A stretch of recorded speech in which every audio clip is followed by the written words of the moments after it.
So the cycle begins from the mature mushroom, which is the reproductive organ of fungus.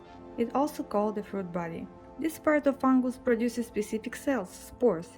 The spores contain genetic information about parental mushroom. Every year, fruit bodies produce millions of tons of spores which are dispersed in the atmosphere. An individual mushroom can release 30,000 spores every second, which is a billion microscopic particles per day. Spores can easily spread over large areas and survive for a while in unfavorable conditions. But to find the optimal conditions for growth in the wild nature is a really hard task. The bulk of spores will never find those conditions and die, and only a small portion of spores will germinate.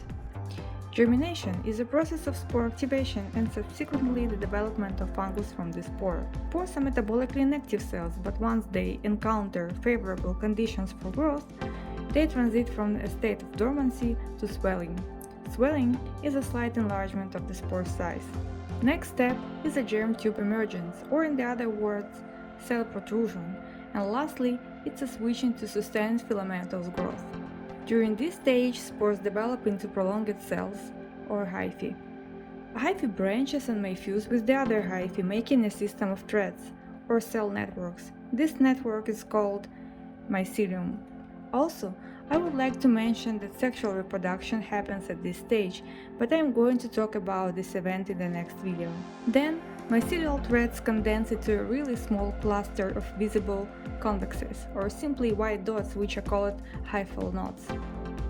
Hyphal knots begin elongation, forming primordia, and when the head of primordia starts differentiation, it creates head pins, or a small copy of parental mushroom.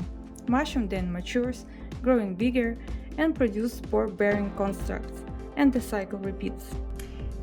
It's worth to mention, not all hyphal knots and pinheads will develop into mature mushroom, because as I told you before, to meet appropriate conditions for growth in a wild nature is difficult, and often it's just a matter of luck, or if saying it in a more scientific way, it's just a matter of coincidental events.